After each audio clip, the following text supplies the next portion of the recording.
নমস্কার বন্ধুরা, কৃষ্ণার কিচেনে সবাইকে স্বাগত। আজকে আমি তোমাদের সাথে একটা চিকেনের রেসিপি শেয়ার করছি। আমি সাধারণত চিকেন কড়াইতেই করি, তবে আমি একসময় তাড়া ছিল বলে আমি প্রেশার কুকারে করেছি এই রেসিপিটা। আর এত সুস্বাদু খেতে হয়েছে যে তোমাদের সাথে শেয়ার না করে পারলাম না। তাহলে দেখো আমি এখন চিকেনটা কিভাবে রান্না করি। প্রথমে আমি ম্যারিনেট করে নেবো চিকেনটা।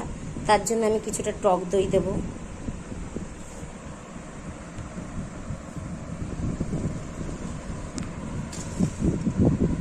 এবার আমি নুন দিয়ে দেব,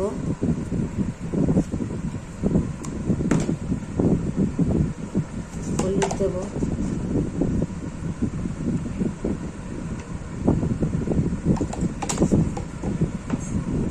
আদা রসুন পেস্ট দেব,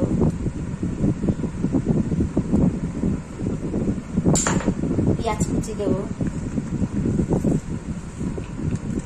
ফোড়নের সময় একটু দেবো, এখন ম্যারিনেটের জন্য একটু দিলাম। এরপরে দেবো গোলমরিচ গুঁড়ো, কাশ্মীরি লঙ্কার গুঁড়ো,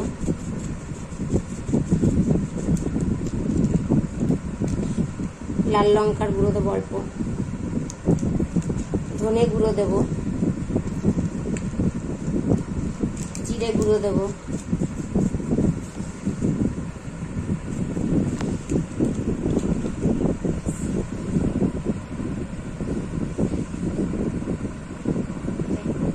সর্ষের তেল উপর থেকে দিয়ে দেবো। এবার আমি ম্যারিনেট করে মাংসটাকে আধ ঘন্টা রেখে দেবো। এবার আমি আলুটাকে ভেজে নেব। প্রেসার কুকারে তেল দিয়ে নেব।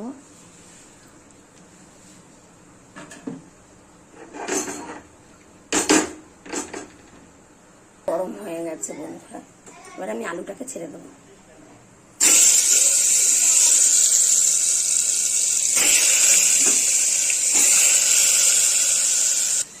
আলুটা আমার ভাজা হয়ে গেছে, এখন আমি আলুটাকে তুলে ফেলবো।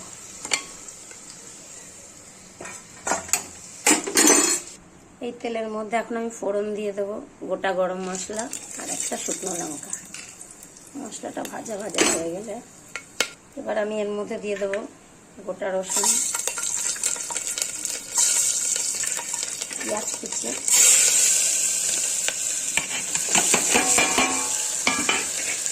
কাঁচা লঙ্কা, টমেটো কুচি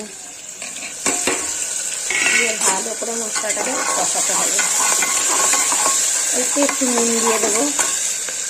মশলাটা আমার ভাজা ভাজা হয়ে গেছে, এবার আমি চিকেনটাকে এর মধ্যে দিয়ে দেবো। চিকেনটাকে দিয়ে দেবো। এবার আমি মাংসটাকে ভালো করে কষিয়ে নেব প্রেসার কুকারের মধ্যে। দেখো বন্ধুরা, মাংসর কালারটা আস্তে আস্তে চেঞ্জ হচ্ছে, প্রায় আমাদের কষানো কাছাকাছি হয়ে গেছে। আমার মাংসটা দেখো কষা হয়ে গেছে। এবার আমি এর মধ্যে আলুটা দিয়ে দেবো।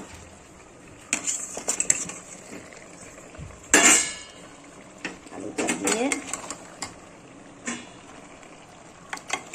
দিয়ে তারপর একটু কষিয়ে জল দিয়ে দেবো। অল্প জল দেবো, প্রেসার কুকারে তো জল টানবে না, সেহেতু আমি অল্প জল দেবো।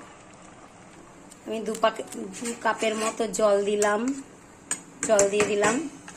এবার ফুটে উঠলে আমি প্রেসারে একটা সিটি দিয়ে তুলে ফেলবো গরম মশলা দিয়ে।